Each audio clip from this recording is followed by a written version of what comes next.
Dear friends, welcome to Infos. Welcome to another video from Infos and Oil and Gas Training. In this refinery process part 4, we are discussing some basic information of a distillation column, operation terminology and constructional details of distillation column. Welcome to this video. Basic distillation equipment and operation. You can see in the right side is the basic equipment, the basic distillation column process equipment. You can see here the main distillation column, vertical column is there in the bottom, and the reboiler is there in the upside. It is the top side is a condenser and a reflux drum, and a reflux return is there. So some basic equipments are there in a distillation column. So let us see one by one how the performance of this one. Main components of a distillation column. Distillation columns are made up of several components, each of which is used either to transfer heat energy or enhance material transfer. This is very important. So several components are there in a distillation process, each of which is used either to transfer heat energy or enhance material transfer. That is important. This is the main process is taking place in the entire distillation process. A typical distillation contains several major components and equipments. A vertical shell where the separation of liquid components is carried out. This area. This is the main core distillation column. A vertical shell or vertical column you can call. Column internal such as trays and plate or packings which are used to enhance component separation. Any column they have some mechanical helpers we can call, or column internals is using for to accelerate or increase the efficiency of separation. So here also different type of internals, trays or plate or packings, two types of column internals are there. I have done a detailed video of column internals in my gas processing section, so you can visit, you can watch that video, will get more understanding of column internals of bubble cap trays and sieve tray and other trays. So you can see there, and some of the information definitely I will share here too. So column internals which are used to enhance component separation. A reboiler, this area, a reboiler to provide the necessary vaporization of the distillation column. Reboiler is the energy supplier. He is the actually, in fact, we can say he is the driver of this distillation column. Reboiler is providing the necessary heat input and energy input to the distillation process. A condenser to cool and condense the vapor leaving the top of the column. Here the condenser, it is condense or cool the hot vapor leaving the column, and some other process, reflux drum is there, this product lane is there, and reflux lane is there. So many are there. So in a we can say all together it is a distillation column, a reboiler and condenser. These are the main core components of a distillation process. A reflux drum to hold the condensed vapor from top to the top of the column, so that the liquid reflux can be recycled back to the column. About reflux drum. These are the core components. Basic operation and terminology. The liquid mixture that is to be processed is known as the feed here. The feed is here, entering to the vertical column, distillation column. And this is introduced usually somewhere near the middle of the column to a tray known as feed tray. It is here entering this area, middle of the tray. Sometimes the feed condition is varying. So maybe the feed tray will be going up or down slightly or little will go there normally, but in generally we can say the feed tray will be generally in the center. The feed tray divides the column into top to two portion. It is two section. In the top it is enriching section, you can call a rectification section. In the bottom it is stripping section. So the feed tray divide the column into a top enriching or a rectification section and a bottom stripping section. The feed flows down a column where it is collected at the bottom in the reboiler. The feed is moving to down, and the component is heating in a reboiler and returning back hot vapor, and other light components are entering to the distillation column again and again. Then it is moving up. That is the distillation process. Heat is supplied to the reboiler to generate vapor. So reboiler is supplying the heat to generate more and more light components and vapor. The source of heat input can any suitable fluid, although in most chemical plants this is normally a steam. So either other hot fluids you can use as a reboiling or heat supplying stream, or steam also you can use. In refineries, the heating source may be the output streams of other column. See, in refinery we can use some other hot stream from coming from other column. The vapor raised in the reboiler is reintroduced into the unit at the bottom of the column, slightly above the bottom of the column. It is reintroducing, and vapor is moving up. The liquid removed from the reboiler is known as the bottom's product, simply bottom. So the liquid we can remove from the reboiler here as a bottom product. The vapor moves up the column, and it is and as it exits the top of the unit, it is cooled by a condenser. The light end vapors, it's leaving the less hydrocarbon, less carbon inside the product, which is in less carbon. The vapor is leaving that, it is condensing here, cooling and condensing here to convert into the reduce the temperature and converting to the liquid form, and it is entering to the reflux drum. It's cooled in a condenser, and the condensed liquid is stored in a holding vessel known as the reflux drum. Some of this liquid is recycled back to the top of the column, and this is called reflux.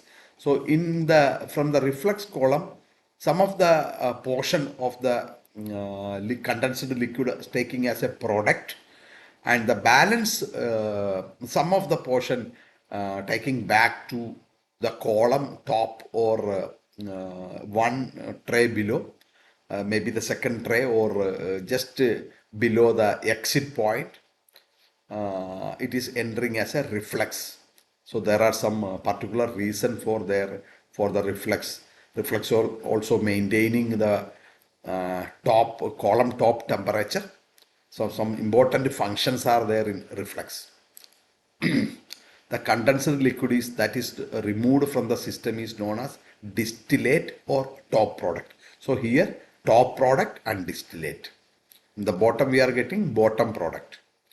Thus, there are internal flows of vapor and liquid within the column, as well as external flows of feed and product stream into and out of the column. So this is a nutshell we can call.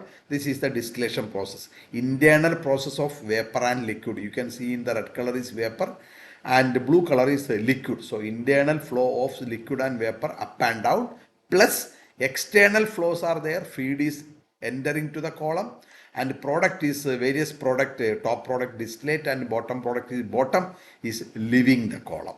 So this is the process. Now let us see the column internal trace and plate.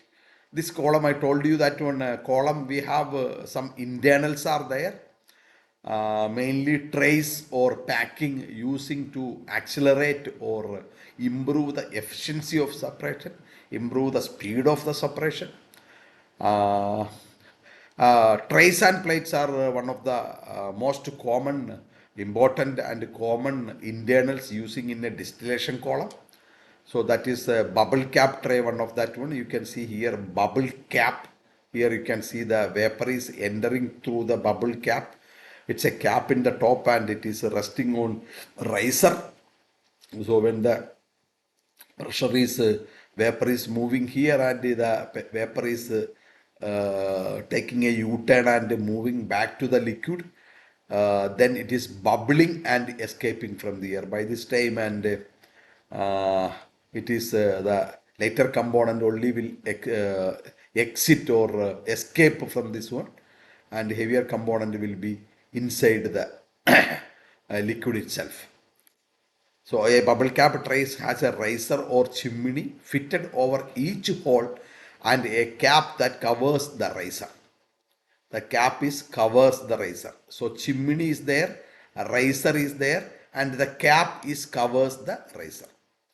The cap is mounted so that there is a space between riser and cap to allow passage of vapor. See the vapor can providing a passage of the vapor to the liquid. Vapor rises through the chimney. This is the chimney and is directed downward by the cap. It is then taking a U-turn and coming because of the cap is closed here. It cannot move. So vapor is taking a U-turn and moving to the liquid. Finally discharging through slots in the cap and finally bubbling through the liquid on the tray. See, it is coming here. Then it is bubbling through the liquid.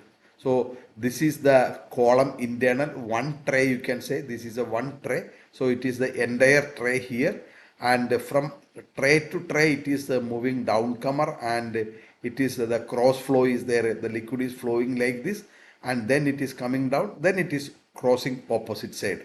So, and vapor is just vertical crossing the liquid path. So finally bubbling through the liquid on the tray. Liquid and vapor flows in a tray column. So this is the this picture is very clear to that one. The figure shows the direction of vapor and liquid flow across a tray and across a column. You can see here liquid is holding the liquid inside each tray using a weir, that is called here weir. So here a minimum level is maintaining the bubble cap tray. Bubble cap is immersed in the liquid, or minimum liquid level is covering the bubble cap. So each vapor is entering through the gap, taking a U-turn and bubbling through the liquid, then escaping to next tray. And the liquid is flowing from one side to another cross sectional. It is moving. Then the liquid is getting down, moving down through the downcomer. Then it is reaching to the next tray. Then the flow is continuing here. So each tray has two conduit, one on each side called downcomer. This is called downcomer. Liquid falls through the downcomers by gravity from one tray to the below, and gas cannot escape through downcomer to upside. Minimum liquid level is there and acting a seal here, so gas cannot escape through the downcomer to the upper tray. Gas can only leave through the bubble cap trays, then it is going to the liquid, then only it will move to upside next tray. And liquid will move only like this one. Liquid never will follow or flow to down to next tray or bottom tray through bubble cap. So gas only will pass through bubble cap, and liquid crossing opposite to the cross sectionally one side to another, then moving to downside. Some videos are available in YouTube. I will provide some links of how the distillation process is taking place. You can watch that video to understand. A video is better than a lecture, so you just to watch it. A weir or the tray ensures that there is always some liquid hold up on the tray and is designed such that the hold up is a suitable height. Example, such that a bubble caps are covered by liquor, a weir. So in this internal, you can understand that one bubble caps are there, then downcomers are there, and weirs are there. This totally controlling the gas flow and the liquid flow inside the distillation column and maintaining or ensuring maximum contact between liquid and lighter and heavier components. Being lighter, vapor flows up the column and is forced to pass through the liquid via opening of each tray. The area allowed for passage of vapor on each tray is called the active tray area. This area. As the hotter vapor passes through the liquid on the tray above, it is moving above here. It transfers heat to the liquid. In doing so, some of the vapor condenses, adding to the liquid on the tray. So here also the hot vapor will pass the heat to the liquid. Some vapor, some liquid also, some vapor also condensing and staying inside with the liquid or same tray. The condensate, however, is richer in the less volatile components than in the vapor. Additionally, because of the heat input from the vapor, the liquid on the tray boil, generating more vapor. So that process also taking in each tray. The vapor which moves up to the next tray in the column, the richer in the more volatile compound. So more richer in the volatile compound, it is moving up. This continuous contacting between vapor and liquid occurs on each tray in the column and brings about the separation between low boiling point components and those with the higher boiling components. So this is the entire process explaining. So this continuous contacting between vapor and liquid occurs on each tray in the column and brings about the separation between low boiling point component and those with higher boiling point component. This we have discussed in previous video number 3 on refinery process about the boiling point, vapor pressure, component A and B, etc. etc. Tray design we can explain little. A tray essentially acts as a mini column. A tray itself is a mini column, each accomplishing a fraction of separation task. The more trays are there, the better the degree of separation, and that overall separation efficiency will depend significantly on the design of the tray. So trays are very important part of this distillation process. So that is each tray acting as a separation process as a mini column. Trays are designed to maximize vapor liquid contact by considering the liquid distribution and vapor distribution on the tray. So each tray, entire tray, the design is such a way that the maximum vapor liquid contact, or that is only vapor can go only through the bubble caps, and the liquid can pass only through the downcomer, and weir is maintaining the level. So each tray there is a boiling or distillation process, separation process is taking place. So the trays are designed maximum liquid contact by considering the liquid distribution and vapor distribution on the tray. This is because better vapor liquid contact means better separation at each tray, translating to better column performance. Less stress will be required to achieve the same degree of separation. Attendant benefit include less energy usage and low construction cost. So the design will be in optimum design, we can give minimum number of trays with maximum efficiency. Now we can consider some important factors that affecting the distillation column operation. So in a nutshell, we can call feed input is there, and the column is there, and the bottom reboiler is there, and the top condenser and reflex drum. So these are the uh, uh, important or core components of a distillation process. The performance of a feed of a distillation column is determined by many factors. For example, one is feed condition. Feed condition.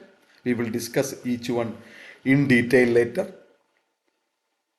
State of the feed, pressure and temperature and other process variable. Composition of the feed. So feed is very, very important.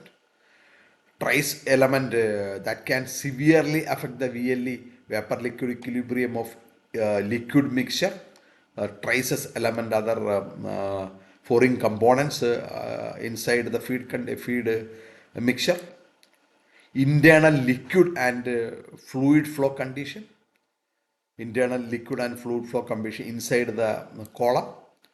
State of trace, packing performance and efficiency, or damage, or other corrosion condition. Weather condition, the entire weather, summer and winter or other weather conditions. Some of these will be discussed below to give an idea of the complexity of the distillation process. Feed condition, the state of the feed mixture and feed composition affect the operating line and hence the number of stages required for separation. It also affects the location of feed tray. So mainly the feed tray location also it is affecting.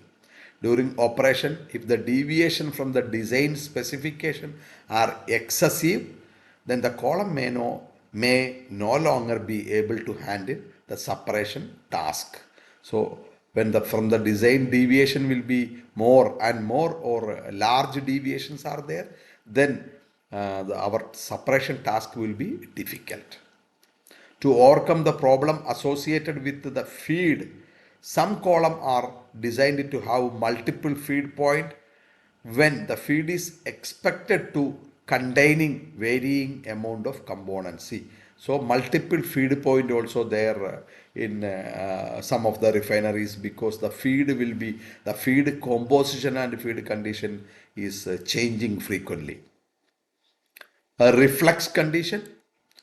Reflux is, as I told you, reflux is very important parameter in distillation process. As the reflux ratio is increased, the gradient of operating line for the rectification section moves towards a maximum value of 1 here. And physically, what is what is this mean is that more and more liquid that is rich in the more volatile component are being recycled back to the column. So more recycled means it's more rich component, back in the volatile component, recycled back to the column. Separation then becomes better, and thus less trace are needed to achieve the same degree of separation. So if reflux is more, better separation will be there, and you can achieve this one with less trace inside the column. Minimum trace are required under total reflux conditions, that is there is no withdrawal of distillation. So maximum complete distillation reflux product return back to the distillate mean there will not be a product separate, there is no product withdrawal or removal. So that is not the practically possible, but so minimum trace with adjusting the maximum efficiency of separation with the reflux ratio. Reflux conditions, on the other hand, as reflux is decreased, we have seen the previous case is reflux is increased. So in this case reflux is decreased, the operating lane for the rectification section moves toward the equilibrium lane. So it will move to the equilibrium lane. So the pinch between operating and equilibrium lane becomes more pronounced and more trace are required. So when the reflux is reduced or reflux is decreased, the separation efficiency decreased with limited trace. So then we need more and more trays. So this is easy to verify using Maccabe-Thiel method. Maccabe-Thiel method is the famous or important column design method. Using that one, you can visit the YouTube and Google to understand more on Maccabe-Thiel method if you want to study more on column internal design and operation. The limiting condition occurs at a minimum reflux ratio when an infinite number of trays will be required to effect separation. So the best way is practically possible with the minimum minimum trays. We have to get maximum degree of separation. Most columns are designed to operate between 1.2 to 1.5 times the minimum reflux ratio, because this is approximately the region of minimum operating cost. More reflux mean higher reboiling duty. So that is also there. So more reflux we are returning back, feeding, sending back to the column, that reboiler duty will increase. So the best fair average or operating condition is 1.2 to 1.5 times the minimum reflux ratio. Next is vapor flow conditions. Adverse vapor flow condition can cause foaming, entrainment, weeping or damping, flooding inside the column. So foaming we can discuss detail. Foaming refers to the expansion of liquid due to the passage of vapor or gas. Although it provides high interfacial liquid vapor contact, excessive foaming often load to the liquid buildup on the tray. So foaming is negatively affecting or affecting the decreasing the performance of the distillation and separation. In some cases, foaming may be so bad that the foam mixes with the liquid on the tray above. Some of the cases in the upstream side process, we are injecting anti-foaming chemical or tray cleaning or contaminants, external contaminants can contribute more foaming action inside the column. Whether foaming will occur depends primarily on physical properties of the liquid mixture, but it sometimes due to a tray design and condition. So that is also contributing some foaming activities in distillation column. Whatever the cause, separation efficiency is always reduced. Entrainment, another important issue decreasing or affecting the performance of the distillation column. Entrainment refers to the liquid carried by vapor. So vapor is carrying the liquid up to the tray above and is again caused by higher vapor flow rate. It is determinal because tray efficiency is reduced, lower volatile material is carried to the plate holding liquid of higher volatility. So the tray efficiency is reduced, lower volatile material, that is the lower volatile material should be in the tray, but it is carried away to the next tray and or with vapor. That is reducing the total efficiency. So distillate purity will be decreasing to the plate holding liquid higher volatility, and ultimately it carrying with the vapor to the outside, and it is carrying to distillate, then the product purity, the distillate purity is decreasing. It also contain high purity distillate. Excessive entrainment can lead to flooding. Flooding also can affect or result in the column. Weeping and damping, another problem phenomenon is facing to the distillation process. This phenomenon is caused by low vapor flow. The pressure exerted by the vapor is insufficient to hold up the liquid on the tray. The pressure exerted by the vapor is insufficient to hold the liquid on the tray. Therefore, liquid start to leak through perforations. Excessive weeping will lead to damping. That the liquid, that is the liquid, all trays will crash dump to the base of the column via a domino effect. and the column will have to be restarted. So whipping and dumping have some big impact on distillation process. Whipping is indicated by by a sharp pressure drop in the column and reduced separation efficiency. Flooding is another problem facing in a distillation process. Flooding is brought about by excessive vapor flow, causing liquid to be entrained in the vapor up the column. The increased pressure from excessive vapor also back up the liquid in the downcomer, causing an increase in the liquid hold up on each plate above.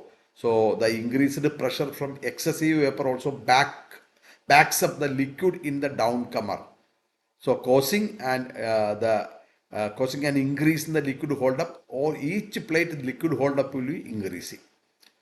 Depending on the degree of flooding, the maximum capacity of the column may be severely reduced.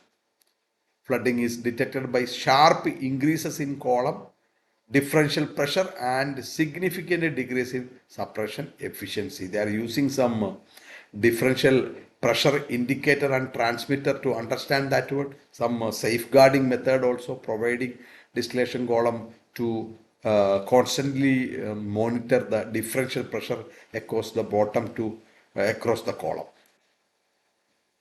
Column diameter, another important parameter. Most of the factors that affect column operation is due to vapor flow condition, either excessive or too low. Vapor flow velocity is dependent on column diameter. Weeping determines the minimum vapor flow required, while flooding determines the maximum vapor flow allowed, hence column capacity. So vapor flow velocity is dependent on column diameter. Weeping determines the minimum vapor flow required, while flooding determines the maximum vapor flow allowed, hence the column capacity. Thus, if the column diameter is not sized properly, the column will not perform well. Thus, if the column diameter is not sized properly, the column will not perform well. Not only will operational problem occurs, the desired separation duties may not be achieved. State of trays and packings. Remember that the actual number of trays required for a particular separation duty is determined by the efficiency of the plate and the packing if packings are used.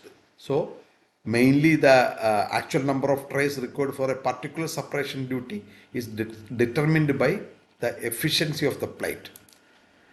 Thus, any factors that cause a decrease in tray efficiency will also change the performance of the column. Definitely, the tray efficiency affecting any factors that affecting tray efficiency will also change performance of column. Tray efficiencies are affected by fouling, wear and tear, and corrosion. This is very important. Fouling, wear and tear, and corrosion. And the rates at which these occur depends on the properties of the liquid being processed. Thus, appropriate material should be specified for tray construction. And weather condition. Most distillation columns are open to atmosphere. Although many of the columns are insulated, changing weather condition can still affect the column operation. Thus, the reboiler must be appropriately sized to ensure that enough vapor can be generated during cold and windy spell, and that it can be turned down sufficiently during hot season. The same applies to condensers. So the weather condition also, windy condition, cold weather and hot weather also changing the operating parameter in reboilers and condensers. So these also can affect separation or column operation and separation efficiency. These are some of the important factors that can cause poor distillation column performance. Other factors can changing operating condition and throughputs brought about by changing the upstream condition and changes in the demand of the product. All these factors, including the associated control system, should be considered at the design stages, because once a column is built and installed, nothing much can be done to rectify the situation without incurring significant cost. The control system of column is a field of its own right, but that is another story. We can have to discuss, find, and or take a video on a detailed video on control system of a distillation process. Thanks for watching this video. Have a good day.